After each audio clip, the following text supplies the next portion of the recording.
The crystal chandelier above Rochelle Adams' head seemed to spin as she stood at the practice altar, her red silk rehearsal dress clinging to her trembling body. 500 empty chairs stretched before her in the grand ballroom of the Meridian Hotel, each one representing a guest who would witness her marriage tomorrow. Each one a stranger. Each one expecting a performance. "Rochelle, darling, please smile," Christopher Whitmore said through clenched teeth, his hand gripping her elbow just a bit too tight. "The photographer needs to capture our joy." Joy. The word tasted like metal in her mouth. She couldn't remember the last time she'd felt actual joy. 3 months ago, when Christopher proposed with a 15-carat diamond ring at a restaurant where dinner cost more than most people's monthly rent. 6 months ago, when they first met at a charity gala where she'd been volunteering. Maybe. But that felt like someone else's memory now, like watching a movie about a different woman. I need air," Rochelle whispered, her chest tightening. "We're almost done with the rehearsal," Christopher replied, not looking at her. He was studying the seating chart with the wedding planner, a severe woman named Patricia who had opinions about everything from the shade of ivory on the napkins to the exact angle of the flower arrangements. "Christopher, I can't breathe." "You're fine. It's just nerves. Every bride gets nervous." But Rochelle wasn't fine. Her vision blurred at the edges. The room tilted sideways. She pulled away from Christopher's grip, stumbling backward in her heels. The wedding planner gasped. Christopher's mother, Evelyn Whitmore, stood up from her seat in the front row, her face a mask of concern that didn't quite reach her calculating eyes. "Rochelle?" Christopher reached for her. She ran. Her heels clicked against the marble floor as she fled down the hallway, past startled hotel staff, past the elaborate floral displays that cost more than a car. She didn't know where she was going. She just knew she had to get away from the chandelier, the chairs, the expectation, the suffocating weight of a life she'd agreed to but never truly wanted. She pushed through a door marked "Staff Only," and found herself in a dimly lit hallway that smelled of cleaning supplies and industrial soap. Her breathing came in sharp gasps. Black spots danced in her vision. She was having a panic attack, and she was having it in a janitor's hallway while wearing a dress that cost $8,000. The absurdity of it would have made her laugh if she could breathe. She sank to the floor, her back against the cool wall, and tried to remember the breathing exercises her therapist had taught her. In for 4 counts. Hold for 4 counts. Out for 4 counts. But her lungs wouldn't cooperate. Her chest felt like someone had wrapped steel bands around it. Miss, are you okay?" A voice, deep and gentle, cut through her panic. Rochelle looked up to see a man in a green maintenance uniform crouching in front of her. He had kind eyes, the color of warm honey, and he held a bottle of water. "Here," he said, opening the bottle and offering it to her. "Small sips. You're okay. You're safe." Rochelle took the bottle with shaking hands and sipped. The cool water helped. The man didn't touch her, didn't crowd her, just stayed at a respectful distance and spoke in that calm, steady voice. "That's good. Keep breathing. In through your nose, out through your mouth. You're doing great." Slowly, painfully, the panic receded. Rochelle's vision cleared. She could breathe again. She looked at the man properly for the first time. He was perhaps in his early 30s, with dark brown skin and a gentle smile. His name tag read Andre Johnson. "Thank you," Rochelle managed, her voice hoarse. "No problem. Happens more than you'd think in hotels. Big events, lots of pressure." He sat down on the floor across from her, giving her space. "You're the bride, right? From the rehearsal?" Rochelle nodded, suddenly ashamed. "I'm sorry. I shouldn't be back here." "It's okay. Better here than passing out in front of all those people." He studied her with those kind eyes. "You want to talk about it?" Did she? She didn't even know this man. But something about his gentle presence, the lack of judgment in his expression, made her feel safe in a way she hadn't felt in months. "I don't know if I can marry him," Rochelle heard herself say. The words hung in the air between them, terrible and true. Andre didn't gasp or lecture. He just nodded slowly. "That's a pretty important thing to know the night before your wedding." I know it's crazy. He's perfect on paper. Christopher Whitmore. He's brilliant, successful, generous. He donates millions to charity. He treats me like a princess. But," Andre prompted gently. "But I feel like I'm drowning," Rochelle whispered. "Like I'm playing a role in someone else's life. Like I'm not me anymore. Does that make sense?" "Perfect sense," Andre said. "Sometimes the life that looks perfect from the outside feels like a prison from the inside." Rochelle felt tears sliding down her cheeks. "My mother would be so disappointed in me. She came from nothing. She worked 3 jobs to put me through college. Christopher is everything she dreamed I'd find. Security. Status. A life she never had. But is he what you dreamed you'd find? The question hung in the air, simple and devastating. Before Rochelle could answer, the door burst open. Christopher stood there, his face flushed with anger and concern. Behind him, the wedding planner and Christopher's mother peered into the hallway. There you are. We've been looking everywhere. Christopher's eyes landed on Andre, and his expression hardened. What's going on here? Andre stood smoothly, maintaining his professional demeanor. The lady wasn't feeling well, sir. I was just making sure she was okay. I'll take care of my fiancée, thank you. Christopher reached down and pulled Rochelle to her feet, his grip firm. Come on, darling. We need to finish the rehearsal. Christopher, I don't think I can. Of course you can. It's just cold feet. Every bride gets them. He was already guiding her toward the door, one arm around her waist. Thank you for your help, he said dismissively to Andre without looking at him. Rochelle glanced back at Andre as Christopher led her away. The janitor met her eyes, and in that moment, something passed between them.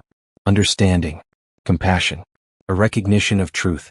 Then the door swung shut, and she was back in the bright lights of the hotel proper, being steered back toward the ballroom, back toward the chandelier and the chairs and the life she'd agreed to. But something had shifted. In that quiet hallway, with a kind stranger who asked the right questions, Rochelle had admitted the truth out loud for the first time. She didn't want to marry Christopher Whitmore.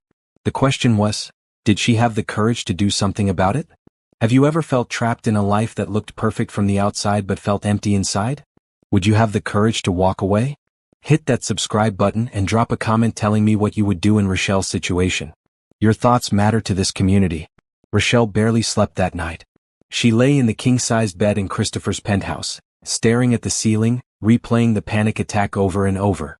Christopher had insisted she stay at his place instead of her own apartment, saying he wanted to take care of her. But taking care of her meant his housekeeper bringing her chamomile tea and his mother sitting by the bed, talking about wedding day jitters as if Rochelle's fear was nothing more than a charming bridal tradition. Every Whitmore bride gets nervous, Evelyn had said, patting Rochelle's hand with her perfectly manicured fingers.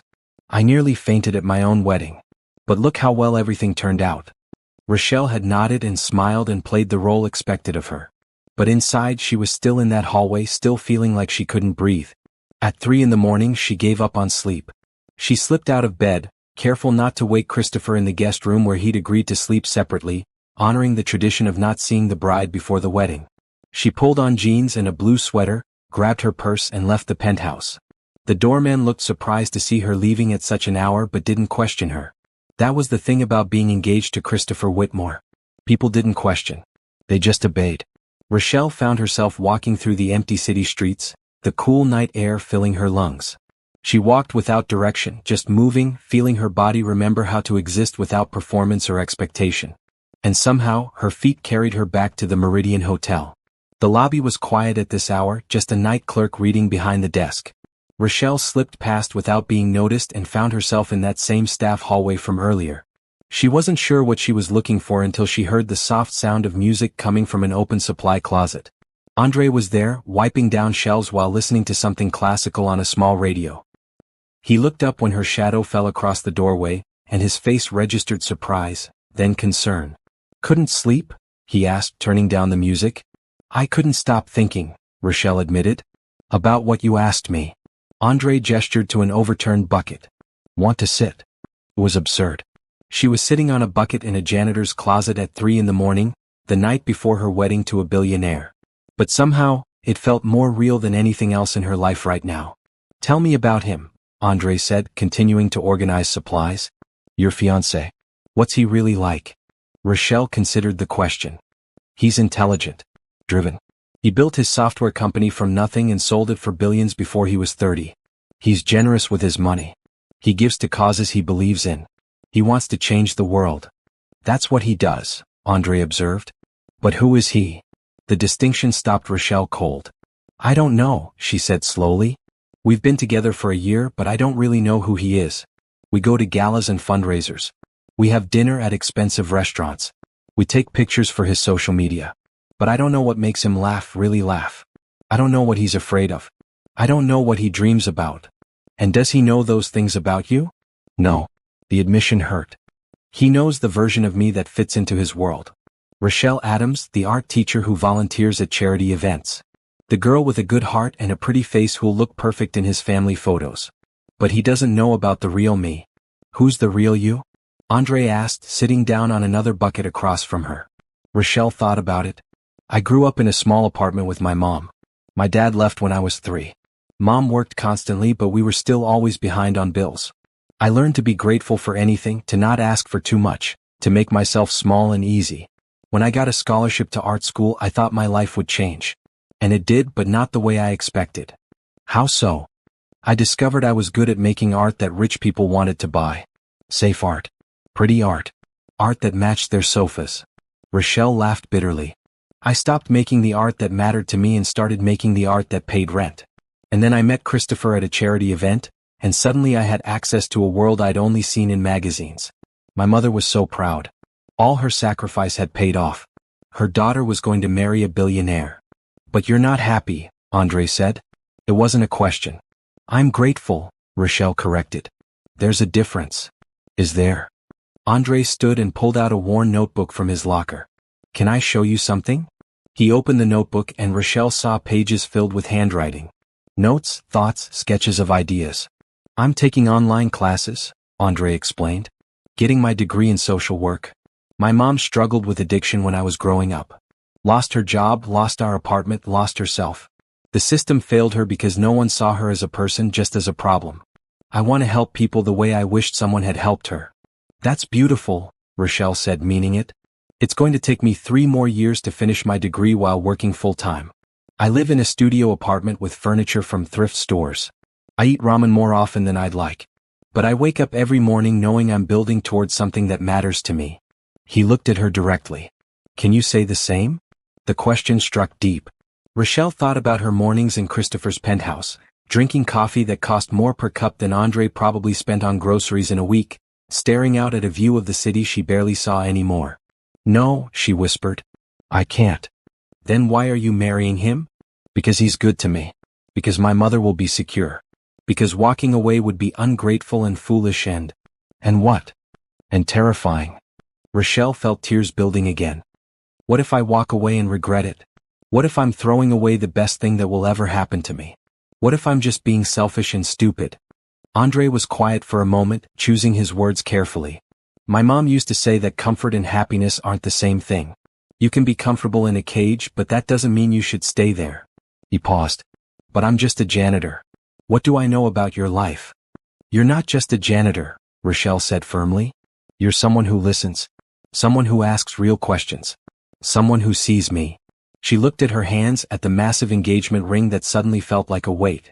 Christopher's never asked me what I want. Not really. He tells me what I need, what will make me happy, what's best for us. And I let him because it's easier than figuring it out myself. What do you want? Andre asked. Rochelle opened her mouth, then closed it. She didn't know. She'd spent so long being what other people needed that she'd lost track of her own desires. I don't know, she admitted. But I know this feeling in my chest, this constant anxiety, isn't right. I know that happiness shouldn't feel like drowning. They sat in silence for a while, the only sound the soft classical music from Andre's radio. Rochelle felt something loosening in her chest, like a knot slowly untying. Thank you, she said finally. For listening. For not judging. Everyone deserves to be heard, Andre said simply. Everyone deserves to be seen as they really are, not as who people need them to be. Rochelle looked at her phone. It was nearly 5 in the morning. In a few hours, an army of stylists would arrive at the penthouse to begin transforming her into a bride. The ceremony was at 6 that evening. She had 13 hours left to decide the rest of her life.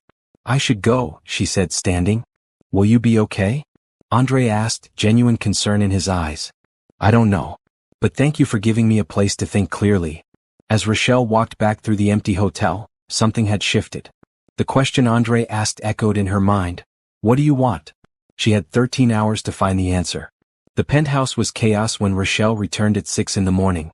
Christopher was awake, pacing the living room in his robe, phone pressed to his ear. When he saw her, relief and anger flashed across his face in equal measure. I'll call you back, he said into the phone, then turned to Rochelle. Where have you been? I've been worried sick. I was about to call the police.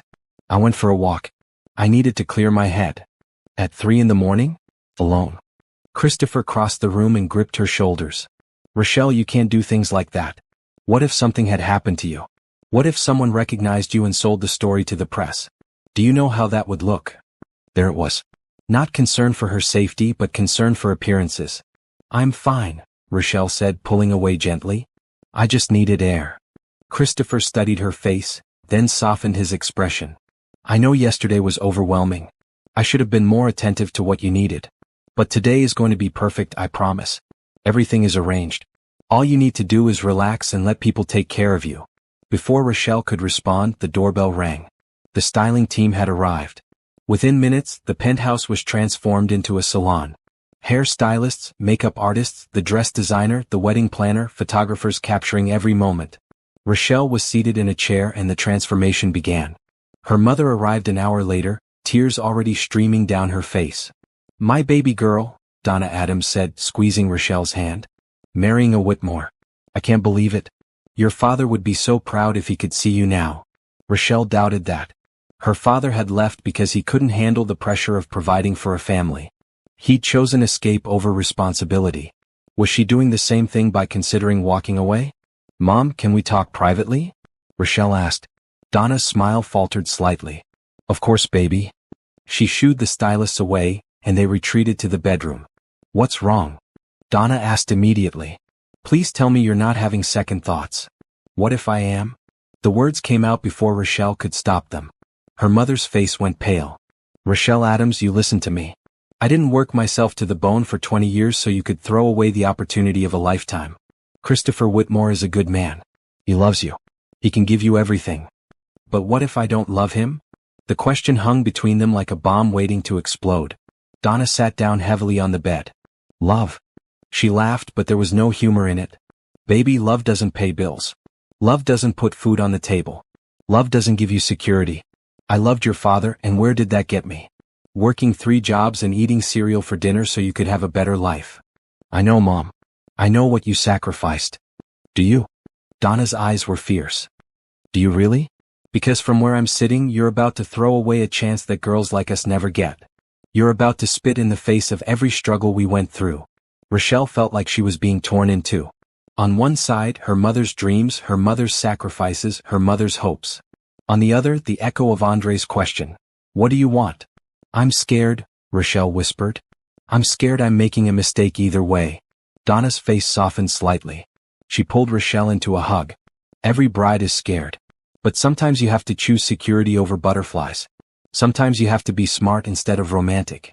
Christopher can give you a life where you never have to worry about money, never have to struggle, never have to make the choices I had to make. But will I be happy? Happiness is a luxury, baby. Security is survival. The stylist knocked on the door, calling them back. The moment was over. Rochelle let herself be led back to the chair, let them continue painting her into someone she barely recognized. Her best friend Tamara arrived around noon with the bridesmaid dresses. Tamara took one look at Rochelle's face and pulled her aside while the other bridesmaids were distracted with champagne. Spill, Tamara said. You look like you're about to throw up. Rochelle told her everything. The panic attack. Andre. The conversation with her mother. The crushing weight of everyone's expectations. Tamara listened without interrupting, then pulled Rochelle into a tight hug. Listen to me. I love you. I've loved you since we met in college when you shared your last granola bar with me. I've watched you build yourself up from nothing. And I'm going to tell you something your mother won't. What? It's your life. Not hers. Not Christopher's. Not mine. Yours. And if you marry this man while feeling the way you feel, you're going to wake up in 5 years and hate yourself. Maybe you'll stay.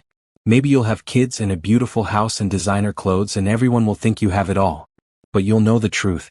You'll know you chose safety over yourself. But what if I'm wrong? What if I walk away and regret it? Then at least you'll regret a choice you made for yourself, not a choice you made for everyone else. Tamara squeezed her hands. I can't tell you what to do. But I can tell you this. That janitor, the one who listened to you? He asked you in 2 hours what Christopher hasn't asked in a year. That should tell you something. Before Rochelle could respond, Christopher appeared in the doorway. Ladies, I hate to interrupt, but can I steal my bride for a moment? Tamara shot Rochelle a meaningful look, then left them alone. Christopher closed the door and pulled a velvet box from his pocket. I wanted to give you this before the ceremony. It was my grandmother's. He opened the box to reveal a stunning sapphire necklace. Something blue. It was beautiful. It was priceless. And Rochelle felt nothing. Christopher, I need to ask you something. Of course, darling. Why do you want to marry me? He looked surprised by the question. Because you're perfect. You're beautiful, intelligent, kind. You fit perfectly into my life. You make me look good. Make me look good. The phrase hung in the air. But do you love me? Rochelle pressed. The real me, not the version that fits your life? Christopher smiled indulgently. Of course I love you. Why else would I be marrying you? You're everything I've been looking for. He fastened the necklace around her neck. Now no more doubt.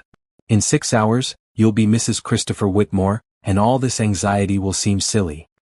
He kissed her forehead and left, completely unaware that he'd answered every question she'd been afraid to ask. She didn't fit his life. She made his life fit. There was a difference. Rochelle looked at herself in the mirror. The woman staring back was flawless. Perfect makeup, perfect hair, draped in a designer robe with a sapphire necklace worth more than her mother's house. She looked like a princess from a fairy tale. But fairy tales, Rochelle was realizing, sometimes got the ending wrong. The next 3 weeks were supposed to be Rochelle's honeymoon period. Instead, they were the strangest weeks of her life. She went through with the wedding ceremony. Or rather, she stood at the altar, said the words, and let it happen around her. She felt disconnected from her body, watching herself from somewhere far away as Christopher slipped the ring on her finger, as they kissed for the photos, as they danced their first dance to a song his mother had chosen. But she never signed the marriage license. The wedding planner had brought it to her during the reception, and Rochelle had said she needed to fix her makeup first. Then there was the cake cutting, then the toasts, then the send-off. By the time someone remembered the paperwork, it was late and Christopher said they'd sign it after the honeymoon. Except Rochelle told him she couldn't go on the honeymoon. She'd come down with severe food poisoning, the doctor confirmed it, she was so sorry but she couldn't possibly fly to Bali feeling like this. Christopher was frustrated but understanding. He went with his best friend instead, turning it into a guy's trip. And Rochelle, supposedly recovering in the penthouse, started taking long walks every evening to the Meridian Hotel. She told herself she was just getting air. Exploring the city. Clearing her head. But she knew the truth. She was looking for Andre. The first time she went back, she didn't find him. A different janitor was working the night shift. She felt foolish and went home. But the next night, she tried again and there he was, replacing a light bulb in one of the conference rooms. Hey, she said from the doorway. Andre turned, surprised. You're married now. Congratulations. Not exactly. Rochelle held up her left hand, ringless. She'd stopped wearing the massive engagement ring the day after the ceremony. Long story. Can we talk? They fell into a pattern. Every evening, Rochelle would walk to the hotel. Sometimes Andre was on break and they'd sit in the staff lounge, drinking coffee from the machine that was always slightly burnt. Sometimes she'd follow him on his rounds, talking while he worked. They talked about everything. Andre told her about growing up with a single mother who struggled but loved him fiercely. About watching her battle addiction, about the social workers who helped and the ones who didn't, about her death from an overdose when he was 22. About his determination to help people the way he wished someone had helped her. Rochelle told him about her childhood dreams of being an artist, about the paintings she used to create before she learned to paint for money, about her father who left and her mother who stayed and sacrificed and never let her forget it. About the guilt that colored every decision she made. I don't even know what I want anymore, Rochelle admitted one night, sitting on a bench in the hotel's garden courtyard. I've spent so long wanting what other people need me to want. Then maybe it's time to figure it out, Andre suggested. What did you love to do before anyone had expectations of you? Paint. But not the stuff I sell. I used to paint these wild, messy pieces full of emotion and color. My professors hated them. Said they were unmarketable. So I learned to paint what sold. Do you still have those paintings? The wild ones. Some. In a storage unit. I haven't looked at them in years. Want to go get them? Andre asked. No. It's 11 at night. He grinned. Storage units are open 24/7. I got tomorrow off. We could look at them if you want. It was the most spontaneous thing Rochelle had done in years. They took a rideshare to the storage facility across town. Rochelle hadn't been there since she moved in with Christopher. She'd almost forgotten what she'd packed away. The unit was full of remnants of her old life. Cheap furniture, boxes of art supplies, and dozens of canvases covered in drop cloths. Andre helped her uncover them, and suddenly Rochelle was staring at pieces of herself she'd forgotten existed. Bold strokes of color. Abstract shapes that represented emotions rather than objects. A portrait of her mother that captured both her strength and her sadness. A self-portrait where her face was dissolving into flowers and thorns. Pieces that were raw and honest and completely unmarketable. These are incredible, Andre breathed, moving from canvas to canvas. Why did you stop making these? Because no one wanted them. Did you want to make them? The question was simple and devastating. Yes. God, yes. I felt alive when I painted like this. Like I was translating my soul onto canvas. Then why did you stop? Because I needed to eat. Because I needed to pay rent. Because being an artist who starves in a garret is romantic in movies but miserable in real life. Andre nodded thoughtfully. But you're not starving now. Christopher's rich. You have access to money. So why aren't you painting? Rochelle realized she didn't have an answer.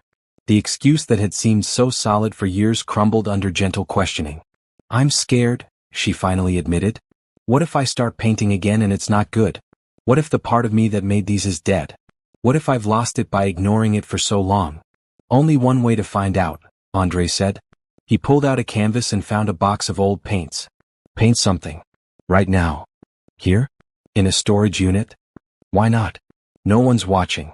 No one's judging. Just you and the canvas. Rochelle's hands trembled as she opened the paint tubes. Some had dried out, but enough were still usable. She didn't have an easel, so Andre held the canvas against the wall. And then, for the first time in years, Rochelle painted what she felt instead of what would sell. She painted the panic attack. The fear. The feeling of drowning in silk and diamonds. The moment of breaking free. Her hands moved almost without her permission, mixing colors, creating shapes that shouldn't work together but somehow did. She lost track of time, lost track of everything except the conversation between her hands and the canvas. When she finally stepped back, she was breathing hard, covered in paint, and more alive than she'd felt in years. That, Andre said quietly, is what you should be doing with your life. Rochelle stared at the painting. It was rough, chaotic, imperfect. And it was completely, utterly honest. I don't know how, she whispered. Figure it out. That's what life is. Figuring it out as you go. Andre checked his phone. It's 3 a.m. Want to get really terrible diner food. They ended up at a 24-hour diner, eating pancakes and drinking coffee that was even worse than the hotel's machine. Rochelle couldn't remember the last time she'd had this much fun. Everything with Christopher was orchestrated, planned, Instagram-worthy. This was real. Messy. Human. Can I ask you something? Rochelle said, drowning her pancakes in syrup. Why are you being so nice to me? I'm basically a spoiled rich girl having a crisis. You're not spoiled, Andre said. You're lost. There's a difference. And I'm nice to you because you're easy to be nice to. You listen. You're curious about other people. You don't treat me like I'm invisible because I'm a janitor. He paused. Most people look through me. You see me. That's rare. You see me too, Rochelle said quietly. That's even rarer. Their eyes met across the sticky diner table and something passed between them. Not attraction exactly, though there was that too. Recognition. Like two people who'd been speaking different languages their whole lives and suddenly found someone who understood. Rochelle's phone buzzed. A text from Christopher. Feeling better? Coming home from Bali tomorrow. Missed you. Let's sign those papers and make it official. The real world crashed back. She wasn't just some woman having late-night conversations with a kind janitor. She was engaged, legally if not technically married, to one of the richest men in the city. She lived in a penthouse. She wore clothes that cost more than Andre made in a month. I should go, Rochelle said, the spell breaking. Yeah. Andre signaled for the check. But Rochelle? Don't stop painting. Whatever happens, don't give that up again. As the rideshare drove her back to the penthouse, Rochelle looked at her paint-stained hands and realized something terrifying. She didn't want to go home. She didn't want to see Christopher. She didn't want to sign the papers and make it official. She wanted to be in that storage unit, painting her truth. She wanted to be in that diner, eating terrible pancakes. She wanted to be with someone who saw her, really saw her, not just the ornament she'd become. But wanting something and having the courage to reach for it were two very different things. Christopher returned from Bali with a tan, expensive gifts, and a new urgency about finalizing their marriage. He burst into the penthouse with his suitcases and immediately pulled Rochelle into a hug that felt more possessive than affectionate. I missed you so much, he said, though he'd barely called during the trip. Are you feeling better? Much better, Rochelle lied. The fake food poisoning had given her 3 weeks of freedom, but now reality was back. Good. Because we need to sign those papers. My lawyer's been asking, and it looks suspicious that we haven't made it official yet. Christopher set down his bags and pulled out a leather folder. I brought them with me. We can do it right now. Rochelle's heart raced. Right now? Why not? Unless there's a reason to wait. There were 1,000 reasons to wait. But Rochelle couldn't voice any of them without revealing the truth. She didn't want to sign. She didn't want to be married to him. She'd spent 3 weeks realizing that the life she'd agreed to was slowly suffocating her. Can we wait until tomorrow? I'm still a bit tired. Christopher's jaw tightened. Rochelle, what's going on? You've been acting strange for weeks. First the panic attack, then the food poisoning, now you're hesitating about paperwork. Do you have doubts? Yes, she wanted to scream. So many doubts. No, she said instead. I'm just overwhelmed. Everything's happened so fast. We've been engaged for a year. I know. You're right. Tomorrow. I promise. Christopher studied her for a long moment, then nodded. Fine. Tomorrow. But Rochelle, if something's bothering you, you need to tell me. We're partners now. We don't keep secrets. Partners. The word should have felt warm and inclusive. Instead, it felt like a business term. Which, Rochelle was realizing, was exactly what their relationship was. A merger, not a marriage. That night, while Christopher slept, Rochelle slipped out again.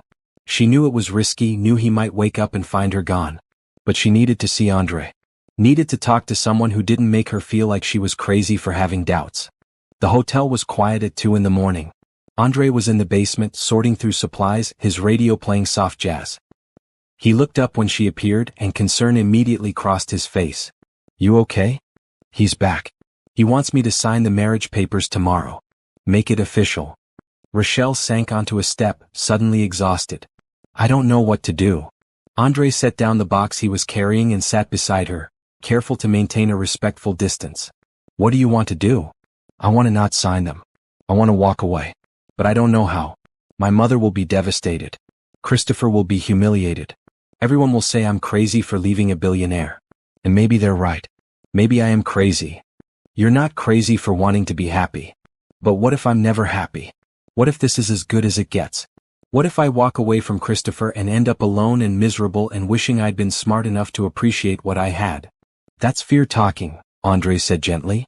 Fear of the unknown. But staying in a situation that makes you miserable just because you're afraid of what comes next isn't brave. It's just a different kind of prison. Rochelle turned to look at him. Really look at him. Andre had such an honest face. No pretense, no performance. Just authentic human kindness. How did you get so wise? She asked. I'm not wise. I just learned the hard way that you can't live your life for other people. I spent years angry at my mom for her choices, angry at the world for failing her. That anger was eating me alive. My therapist helped me understand that everyone's doing the best they can with what they've got. My mom wasn't trying to hurt me. She was trying to survive her pain.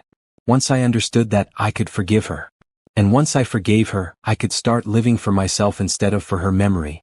I don't know how to live for myself, Rochelle admitted. I've spent my whole life living for my mother's dreams, then for Christopher's expectations. I don't even know what my own dreams are anymore. You do, Andre said. You painted them. In that storage unit. That canvas was full of your dreams. He was right. The painting had been about freedom, about authenticity, about breaking free from expectations. It was her soul speaking when her voice couldn't. But how do I get from here to there? I can't just walk away from Christopher with nothing. I don't have a job. I don't even have my own apartment anymore. I gave up my lease when I moved into his place. You don't have to figure it all out at once, Andre said. But you do have to take the first step. And the first step is being honest. With him. With your mother. With yourself. They sat in silence for a while, the jazz music filling the space. Rochelle felt something solidifying inside her. Not certainty exactly, but determination. She'd been passive in her own life for too long. It was time to take control even if she was scared. Thank you, she said finally. For being my friend. For listening without judgment. That's what friends do, Andre said, smiling. But Rochelle? Whatever you decide, make sure it's your decision. Not mine, not your mom's, not Christopher's. Yours. When Rochelle got back to the penthouse, the sun was starting to rise. She expected Christopher to be asleep, but instead, he was sitting in the living room, still dressed, his face thunderous. "Where were you?" he demanded. "I went for a walk." "At 2 in the morning? Again?"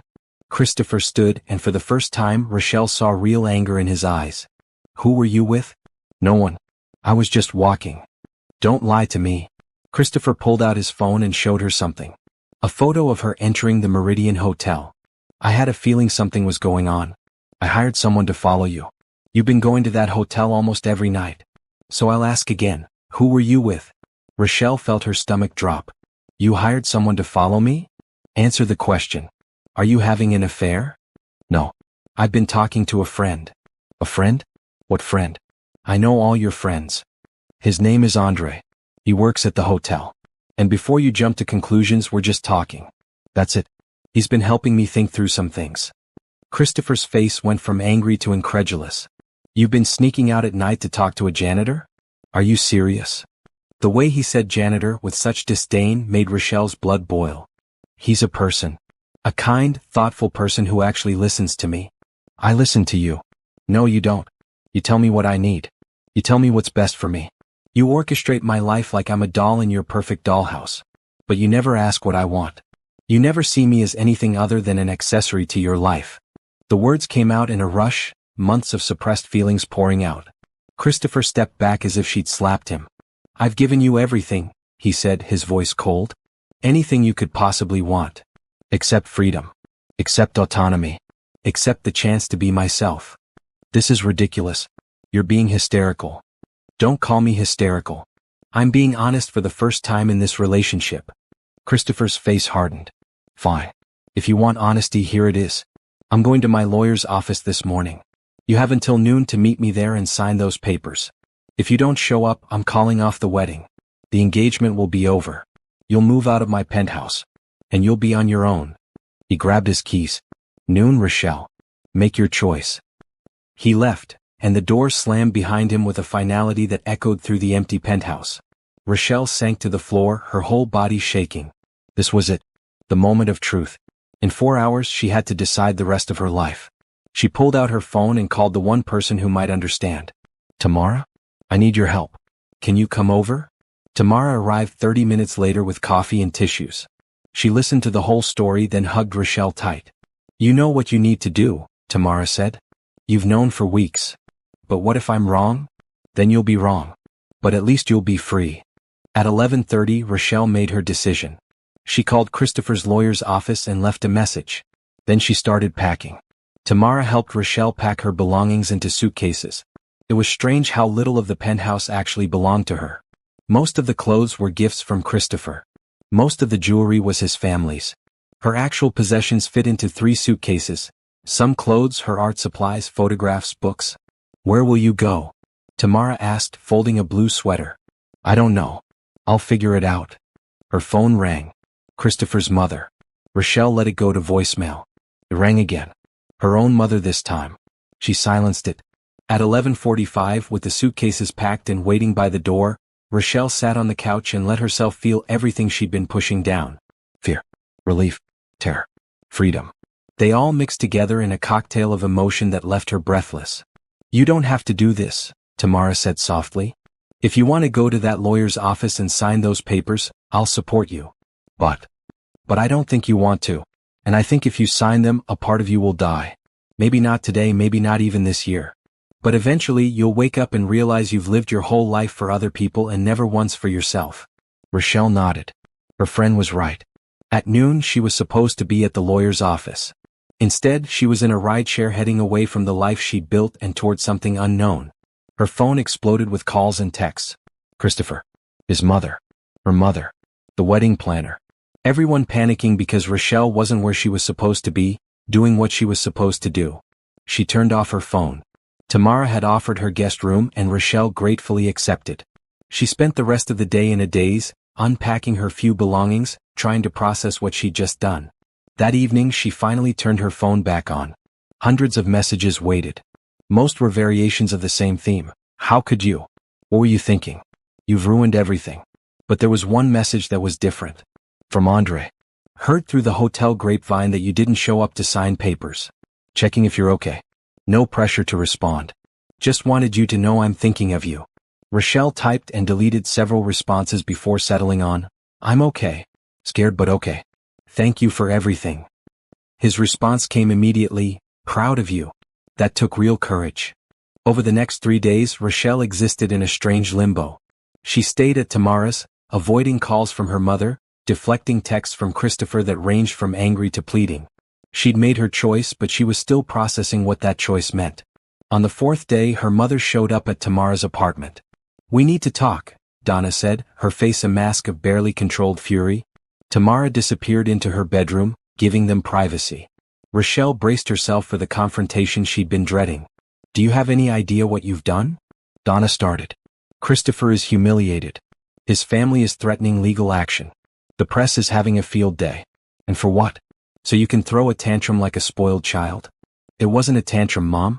I couldn't marry him. Why not? Give me one good reason. Because I don't love him. Because I was drowning. Because I deserve to be happy, not just comfortable. Happy? Donna laughed bitterly. Happiness is a fairy tale, Rochelle. This is the real world. And in the real world, you don't throw away a billionaire because you're not happy enough. Is that what you think? That I'm being spoiled and ungrateful? Yes. That's exactly what I think. The words stung even though Rochelle had expected them. Then you don't know me at all. I know I raised you better than this. I know I sacrificed everything so you could have opportunities one never had. And I know you just threw away the biggest opportunity any girl like us could ever get. Girls like us, Rochelle repeated. You keep saying that. Girls from nothing. Girls who should be grateful for whatever scraps the rich throw at us. Girls who should know their place. Don't twist my words. I'm not. I'm finally understanding them. You wanted me to marry Christopher because you wanted me to escape poverty. But I'm not you, Mom. I don't need to escape. I need to find myself. That's privileged nonsense. Finding yourself is a luxury. Maybe. But it's a luxury I'm taking. I'm sorry if that disappoints you. I'm sorry I'm not living the life you dreamed for me. But it's my life. It has to be. Donna stood, her purse clutched tight in her hands. When you're struggling to pay rent and wishing you'd made a different choice, don't come crying to me. You made your bed. Lie in it. She left without saying goodbye. Rochelle sank onto the couch, tears streaming down her face. She'd expected her mother to be upset, but the coldness, the complete lack of understanding, cut deeper than she'd imagined. Tamara emerged from the bedroom and wrapped her arms around Rochelle. She'll come around. Eventually. What if she doesn't? Then she doesn't. But you still did the right thing. Over the following week, Rochelle started to build a new life. She got a cheap studio apartment in a neighborhood that would have horrified Christopher. She took a job at a community arts center, teaching children after school. The pay was terrible compared to what she could have had as Christopher's wife, but the work felt meaningful. She also went back to the storage unit and retrieved her old paintings. She set up a corner of her tiny apartment as a studio and started painting again. Not for money. Not for galleries. Just for herself. And every few days she'd text Andre. Simple updates. Small victories. Struggles. He always responded with encouragement, never judgment. 3 weeks after leaving Christopher, Rochelle finally agreed to meet him in person. He suggested a neutral location, a coffee shop neither of them usually frequented. Christopher looked different. Tired. Less polished. He stood when she entered, and for a moment, neither of them knew what to say. Thank you for meeting me, Christopher finally said. They sat. Rochelle ordered tea she didn't really want, just to have something to do with her hands. I've been thinking a lot, Christopher said. About what you said. About how I never really listened to you. About how I orchestrated your life. He paused. You were right. Rochelle wasn't sure she'd heard correctly. What? You were right. I did treat you like an accessory. I did make decisions for you. I never asked what you wanted because I assumed I knew what was best. He looked at her, really looked at her, and she saw something she'd never seen before. Genuine regret. I'm sorry. Christopher. I'm not asking you to come back. I know that's over. But I wanted you to know that I've started therapy. I'm working on understanding why I need to control everything and everyone around me.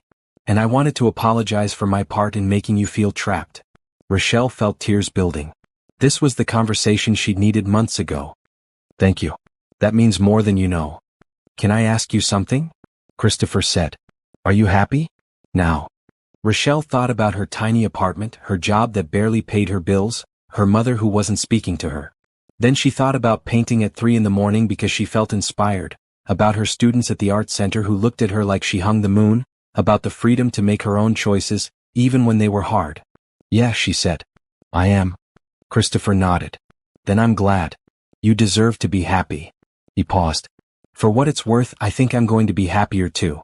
Once I figure out who I am without the performance."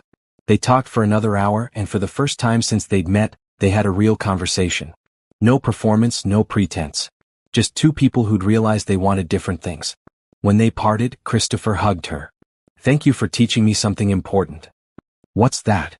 "That comfort and happiness aren't the same thing." As Rochelle walked home through her new neighborhood, dodging street vendors and kids playing basketball, she thought about Andre's words from weeks ago. Her mother had said the same thing. Comfort and happiness aren't the same thing. She'd chosen happiness. It was messier, scarier, and came with way less money. But it was hers. 6 weeks after leaving Christopher, Rochelle had settled into her new life. Her studio apartment was cramped but felt more like home than the penthouse ever had. She decorated with her own paintings, bought furniture from thrift stores, and learned to cook actual meals instead of ordering from expensive restaurants. The art center job was challenging but rewarding. She taught painting to kids from low-income families, many of whom reminded her of herself at that age. Hungry for creativity but unsure if they were allowed to want it, she pushed them to paint their feelings, their dreams, their truth. And slowly she watched them blossom. Her mother still wasn't speaking to her. The silence hurt, but Rochelle understood it. Her mother had sacrificed too much, dreamed too hard, to watch her daughter choose struggle over security. Maybe someday Donna would understand. Maybe she wouldn't. Rochelle was learning to make peace with both possibilities. She kept in touch with Andre through texts and occasional coffee meetups. Their friendship had deepened into something comfortable and real. He celebrated her small victories and listened when she struggled. But they'd maintained appropriate boundaries. Andre never pushed for more, and Rochelle wasn't ready for more. Until one night in late autumn when everything changed. Rochelle was leaving the art center after an evening class when her phone rang. An unknown number. She almost didn't answer. "Hello? Rochelle Adams? This is Memorial Hospital. You're listed as emergency contact for Donna Adams. Your mother's been in an accident." The world tilted. "What happened?" "She was hit by a car. She's stable but unconscious. Can you come?" Rochelle ran the 6 blocks to the hospital, her heart pounding. Despite everything, despite the silence between them, the thought of losing her mother was unbearable. Donna looked small in the hospital bed, hooked up to machines, her face bruised. Rochelle sank into the chair beside her and took her mother's hand. "I'm here, Mom," she whispered. "I'm here." Over the next 3 days, Rochelle barely left the hospital. She called Tamara, who brought her clothes and food. She notified Donna's workplace and arranged for someone to water her plants. And she sat by her mother's bed, holding her hand, praying for her to wake up. On the 3rd day, Andre showed up. "How did you know I was here?" Rochelle asked. "Tamara told me. I wanted to check on you." He held up a bag. "I brought you actual food, not hospital cafeteria sadness." They ate sandwiches in the waiting room, and Rochelle told him everything. About the accident, about the guilt she felt for the way they'd left things, about her fear that her mother might die without them reconciling. "She's going to be okay," Andre said with quiet certainty. "And when she wakes up, you'll have the chance to talk. Really talk. What if she still doesn't understand? What if she wakes up and we're right back where we were? Then you'll deal with it. But at least you'll have tried." Andre stayed for hours, keeping Rochelle company, making her laugh with stories from work. As evening fell and visiting hours ended, he stood to leave. "Thank you," Rochelle said, "for being here. You didn't have to come." "I know. But I wanted to." He hesitated, then added, "Rochelle, I need to tell you something. And I know the timing is terrible, but if I don't say it now, I might never say it." "What is it?" "I care about you. A lot. More than just as a friend. I have for a while now. But I didn't want to say anything while you were figuring out your life. I didn't want to be another complication. But seeing you here, watching you be so strong for your mom, I realized I don't want to keep pretending I only want friendship." Rochelle's breath caught. She'd been so focused on survival, on rebuilding, that she hadn't let herself think about relationships or romance. But hearing Andre's words, she realized the feelings were mutual. "I care about you too," she said quietly. "But I'm a mess right now. I'm broke, my mother's in the hospital, I'm barely keeping it together. I know. And I'm not asking for anything. I just wanted you to know. When you're ready, if you're ever ready, I'm here. He left, and Rochelle sat with his words, feeling something warm bloom in her chest despite the fear and exhaustion. That night, her mother woke up. Rochelle? Donna's voice was weak, confused. I'm here, Mom. Don't try to talk. You were in an accident, but you're going to be okay. Donna's eyes filled with tears. I'm sorry. For what? For what I said. For being so hard on you. When that car hit me, all I could think was that if I died, we'd never fix this. And I couldn't die with you thinking I didn't love you. I know you love me, Mom. No, you don't. Not the way I should have shown you. Donna squeezed Rochelle's hand weakly. I was so focused on giving you the security I never had that I forgot to ask if it was what you needed. I pushed you toward Christopher because I was scared you'd end up like me, struggling and alone. But you're not me. And you deserve to choose your own path even if it scares me. Rochelle sobbed, resting her head on her mother's bed. I was so afraid you'd never understand. I'm trying to. It's hard to let go of dreams I've carried for so long. But I'm trying. They talked for hours until the nurses insisted Donna needed rest. It wasn't a perfect resolution. They still had different views on security versus happiness. But it was a start. It was forgiveness. It was love trying to find its way through fear. Over the next week, as Donna recovered, Rochelle visited every day. They talked about real things. Donna shared stories about Rochelle's father that she'd never told before. How he'd been charming but weak, how she'd loved him despite knowing he'd leave. How that love had shaped all her fears about security. I didn't want you to love someone who couldn't provide, Donna admitted. But maybe I was wrong. Maybe stability isn't everything. What made you change your mind? Donna smiled weakly. That nurse, the one who's been so kind to me? Her husband works in maintenance. She told me they barely make ends meet most months.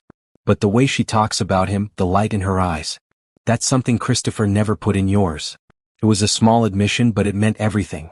On the day Donna was discharged, Rochelle brought her home and made sure she had everything she needed. As she was leaving, Donna called her back. That friend of yours. The one who's been texting you. Andre? Rochelle had been showing her mother funny memes Andre sent to cheer her up. Yeah. He makes you smile the way you used to smile when you were little. Like you're really happy, not just performing happiness.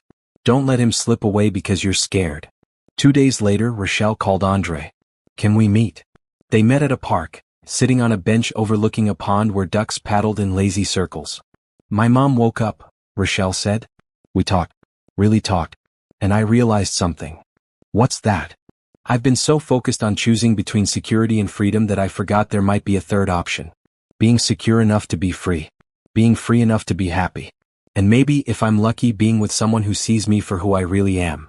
Andre took her hand, and for the first time in months, Rochelle felt like she was exactly where she was supposed to be.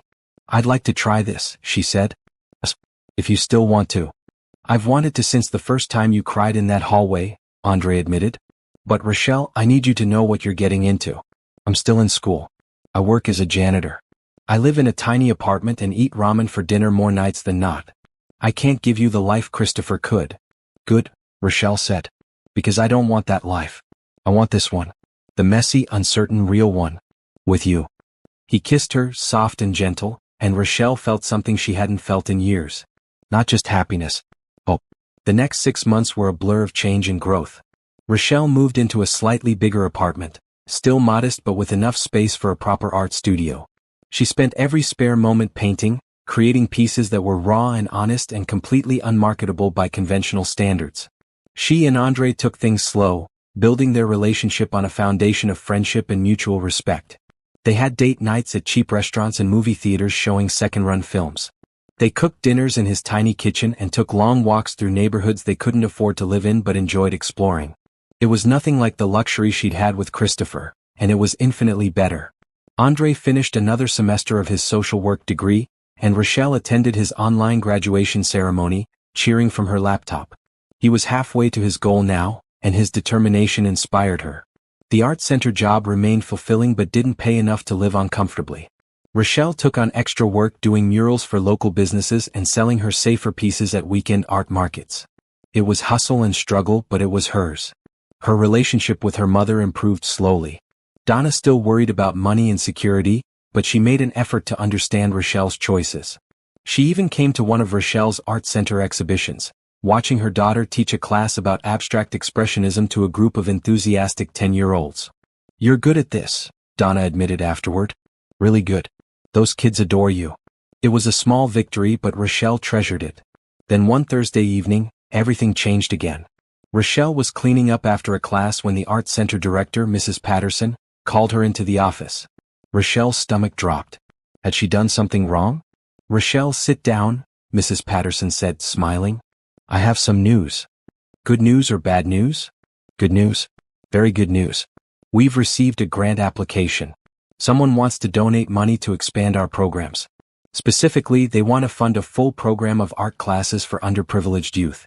And they've requested that you run it." Rochelle's mind raced. "Wait, what? How much money?" $500,000 to start, with potential for more funding if the program succeeds. Rochelle felt dizzy. "That's incredible. Who's the donor?" Mrs. Patterson pulled out a letter.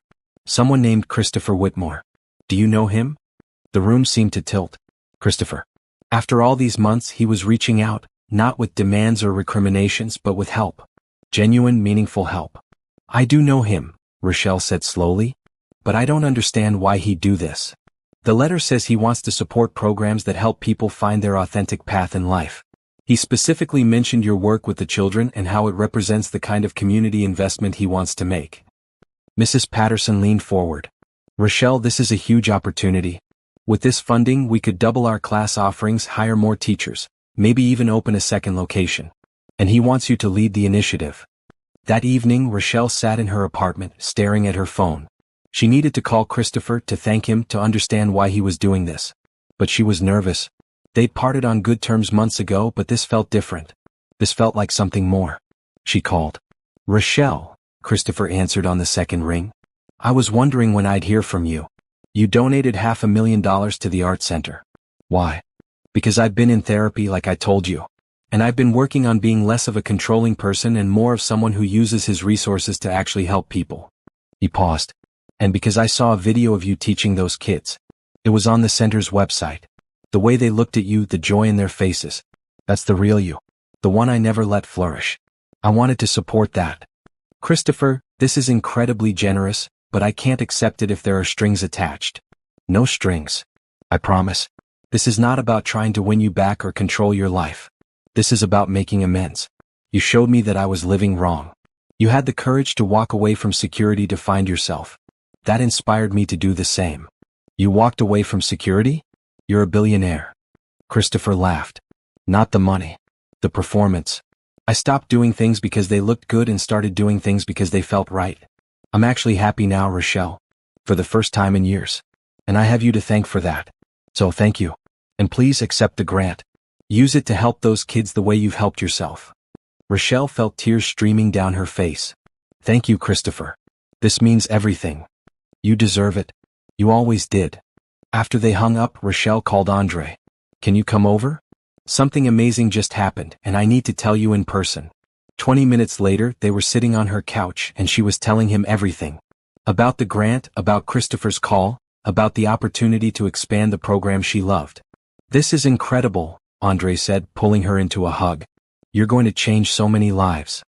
"But here's the thing," Rochelle said, pulling back to look at him. "I want you to be part of it. When you finish your degree next year, I want to hire you. We could integrate social services into the art program. Help kids not just with creativity but with their whole lives. What do you think?" Andre's eyes widened.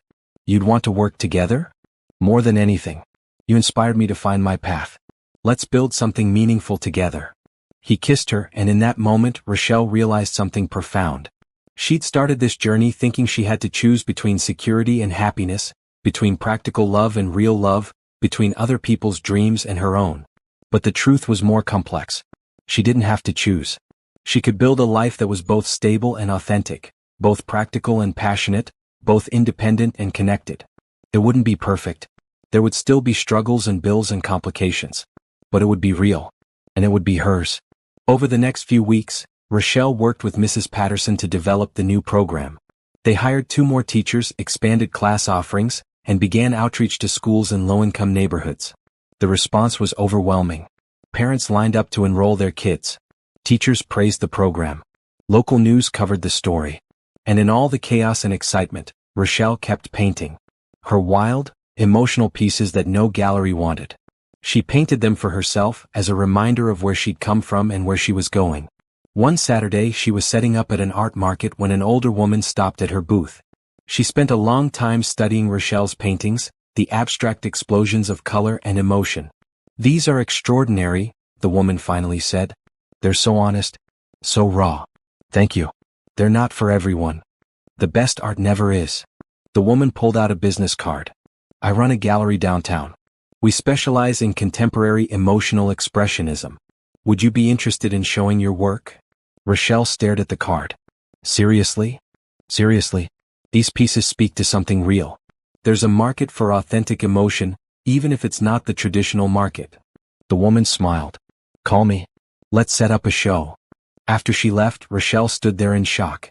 Andre, who'd been helping her set up, wrapped his arms around her from behind. "See," he whispered in her ear. "Good things happen when you're brave enough to be yourself." That night, as they walked home through the city, hand in hand, Rochelle thought about how far she'd come. 6 months ago, she'd been standing at an altar, unable to breathe, trapped in a life that looked perfect but felt empty. Now she was struggling to pay rent, working constantly, building something from nothing.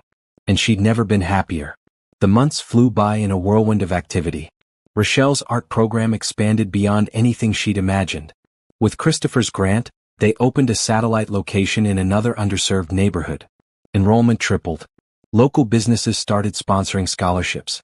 The mayor visited and praised their community impact. Rochelle's personal art career took off too. The gallery show was a success. Critics praised her emotional rawness. She sold several pieces for more money than she'd ever made with her safe, marketable art. It felt like validation of everything she'd chosen. Her relationship with Andre deepened. They moved in together, finding a larger apartment they could just barely afford between her growing income and his student loans. It was messy and chaotic and perfect. They cooked dinners together, stayed up late talking about their dreams, supported each other through hard days. Andre graduated with his social work degree in May, and Rochelle threw him a surprise party with all his friends from school. Donna came too, bringing her famous coconut cake and actually hugging Andre, which felt like a milestone. "You make my daughter happy," Donna told him. "That's all I ever really wanted for her."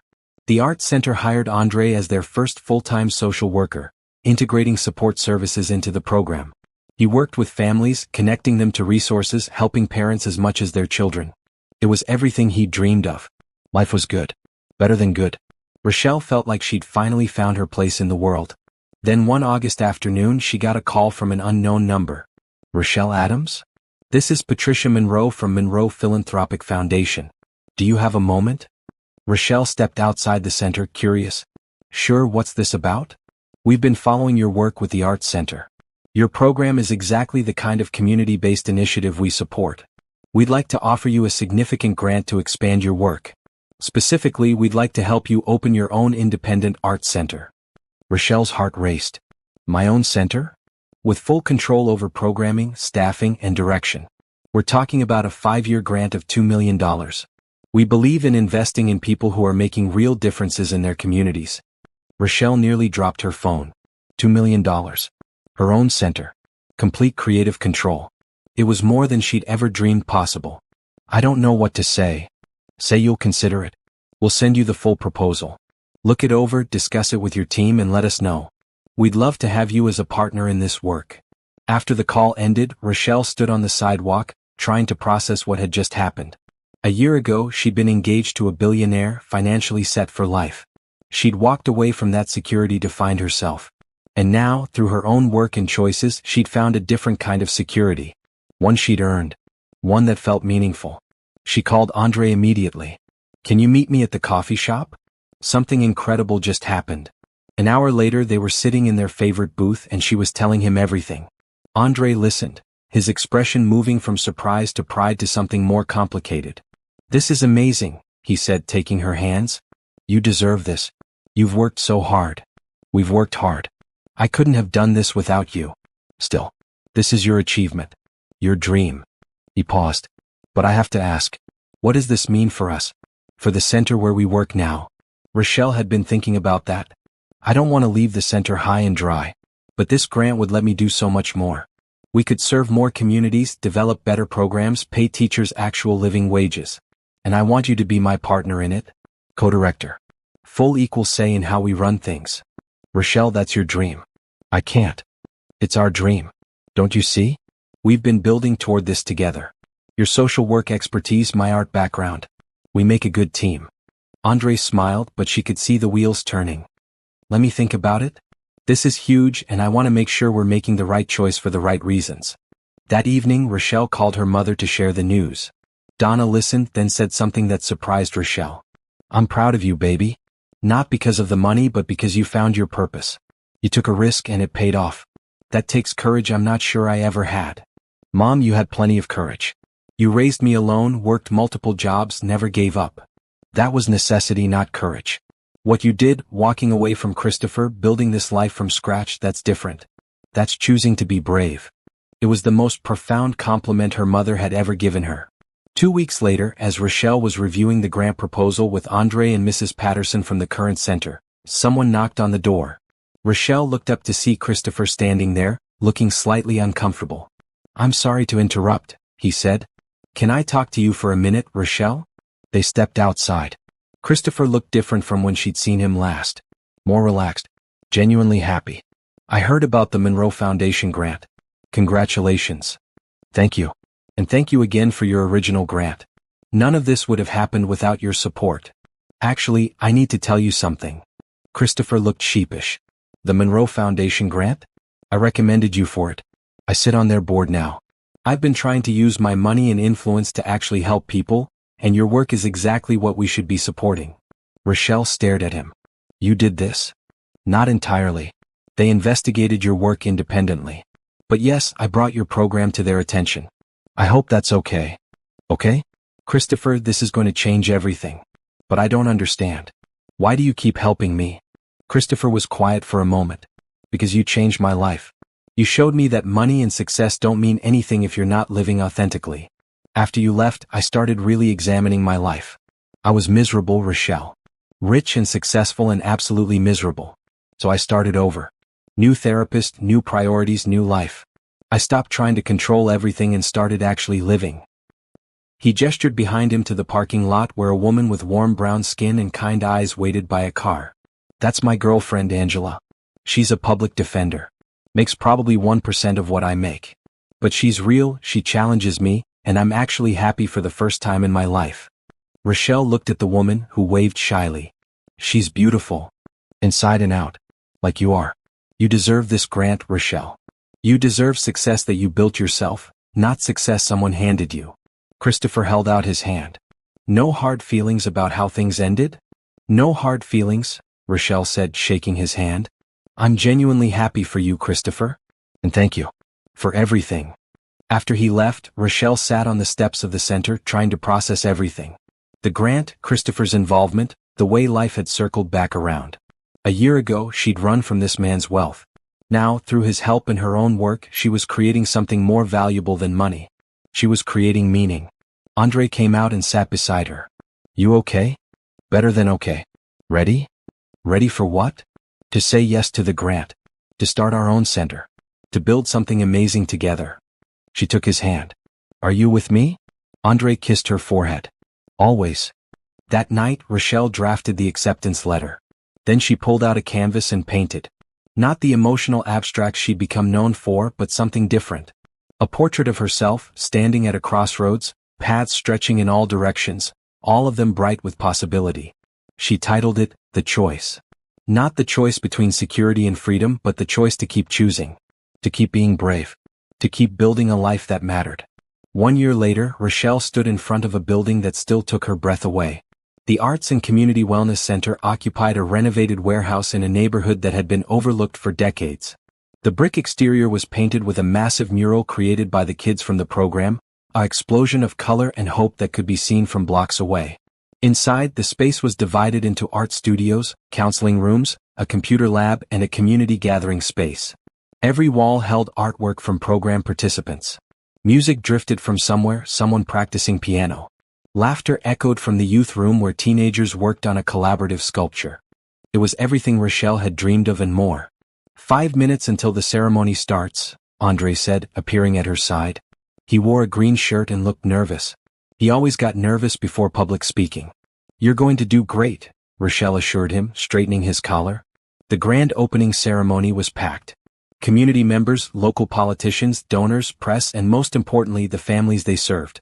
Mrs. Patterson from the original center sat in the front row, beaming with pride. Tamara was there with her new boyfriend. And in the third row, Rochelle saw her mother sitting next to Christopher and his girlfriend Angela. Seeing them all together, the old life and the new life, felt surreal and perfect. Andre opened the ceremony with a speech about community, support, and the power of seeing people as whole humans, not just their problems or their circumstances. He spoke about his mother, about the system that failed her, and about his determination to build something better. There wasn't a dry eye in the room. Then it was Rochelle's turn. She walked to the podium, looking out at the sea of faces, and felt overwhelming gratitude. "A year and a half ago," she began, "I ran away from my own wedding. I stood at an altar in front of hundreds of people and realized I couldn't breathe. Not because weddings are scary, but because I was about to marry a life instead of a person. A life that looked perfect but felt empty." She saw Christopher in the audience, smiling encouragingly. "I ran away and hid in a janitor's closet, having a panic attack. And a kind man gave me water and asked me what I wanted. It was the simplest question and the hardest one I'd ever tried to answer. I didn't know what I wanted. I'd spent my whole life wanting what other people needed me to want." Rochelle paused, gathering her thoughts.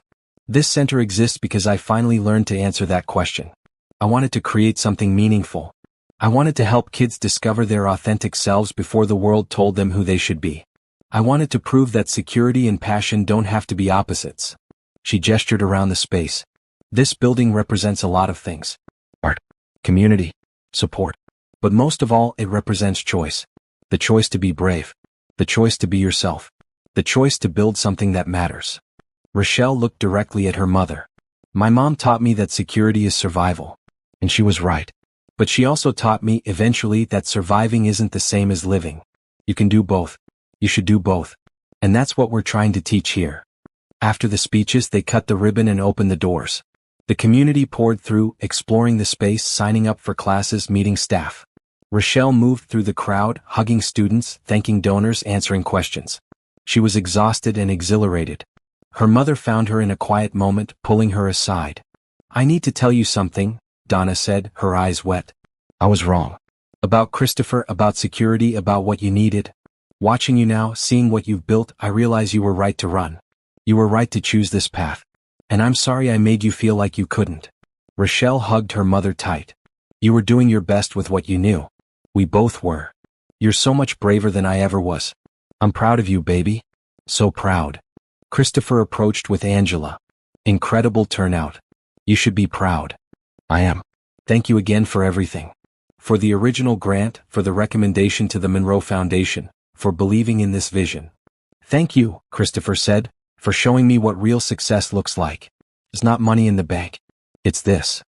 He gestured to the bustling center, the smiling faces, the creative energy filling the space. "It's making a real difference. You taught me that." Angela squeezed Christopher's hand. "He talks about you all the time. About how you had the courage to walk away when it wasn't right. That inspired both of us." She smiled at Rochelle. "We're engaged now. But this time, I think he's doing it for the right reasons." "Congratulations," Rochelle said, meaning it completely. "I'm happy for you both." As evening fell and the crowd thinned, Andre found Rochelle sitting in the main studio, looking at the mural the kids had created. He sat beside her, taking her hand. "Tired? Exhausted? Happy? Overwhelmed? All of it." "We did it," Andre said softly. "We actually built this." "We did." Rochelle leaned her head on his shoulder. "Can I tell you something?" "Always." "A year and a half ago, when I ran away from that wedding, I thought I was just running away. I didn't realize I was running toward something. Toward this. Toward you. Toward myself." Andre kissed her temple. "Sometimes you have to run from the wrong thing to find the right thing." They sat in comfortable silence, watching through the windows as families left the center, kids clutching new art supplies, parents looking hopeful. This was success. Not wealth or status or Instagram-worthy moments, but real, meaningful impact. Later that night, back in their apartment, Rochelle pulled out a canvas. She'd been working on a series of paintings documenting her journey, from that first panic attack to this moment. This would be the final piece. She painted herself standing in front of the center, surrounded by light and color and possibility. But she wasn't alone. Andre stood beside her. Her mother was there. Tamara. Even Christopher and Angela, because they were part of the story too. All the people who'd helped her find her way. She titled it Beginning Again. Because that's what life was. A series of beginnings. Some you choose, some choose you, but all of them opportunities to become more yourself. As she painted, Andre came up behind her, wrapping his arms around her waist. What are you working on? The end of the story. Or maybe the beginning of a new one. What happens in this new story? Rochelle smiled, adding a final brushstroke. We keep choosing. We keep building. We keep being brave. And we do it together. Sounds perfect. Not perfect, Rochelle corrected, turning in his arms to face him. Perfect is boring. Perfect is a cage.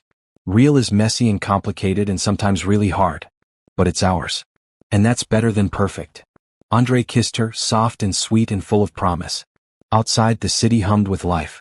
Inside, in their modest apartment filled with thrift store furniture and original art, two people who'd found each other in a janitor's closet during a panic attack held each other close. Rochelle thought about the woman she'd been 18 months ago. Standing at an altar, unable to breathe, trapped in a life that looked perfect but felt empty. That woman would barely recognize who she was now. Confident. Purposeful. Happy in a way that went deeper than circumstance. She'd run away from a billionaire and toward a janitor. The world would call that crazy. But the world measured success in all the wrong ways. Real success, Rochelle had learned, was being able to breathe freely. Being able to sleep without anxiety. Being able to look in the mirror and recognize yourself. Being able to build something that mattered with people who saw you, really saw you, for who you truly were. She'd walked away from security and found something better.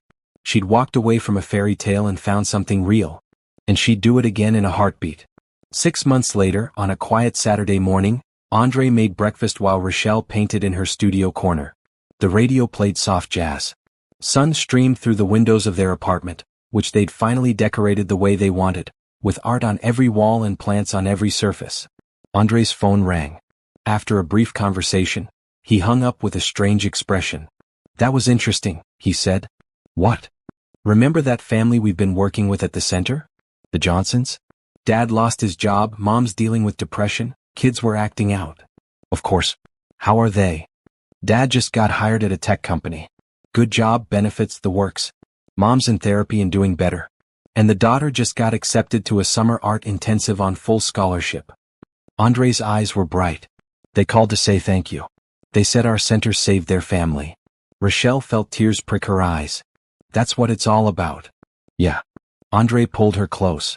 That's exactly what it's all about. Later that day they walked through their neighborhood, hand in hand, stopping at the corner store run by Mrs. Chin, who always gave them free coffee samples. They passed the community garden where volunteers grew vegetables for the local food bank. They waved at neighbors sitting on stoops, kids playing basketball in the street. This was their life. Modest. Real. Meaningful. Full of small kindnesses and genuine connections. Any regrets? Andre asked as they walked. Rochelle thought about it. About the penthouse she'd left behind. The financial security. The status. The life that could have been. Not even one, she said. This is exactly where I'm supposed to be. And she meant it. Every word. Because sometimes the bravest thing you can do is run away from the life everyone expects you to want and toward the life that makes you feel alive. Sometimes you have to choose happiness over comfort, authenticity over performance, real love over convenient love. And sometimes, when you're brave enough to make that choice, you discover that the life you build for yourself is infinitely better than any life someone could hand you. Rochelle had run from a billionaire and toward a janitor. But really she'd run toward herself. And that made all the difference.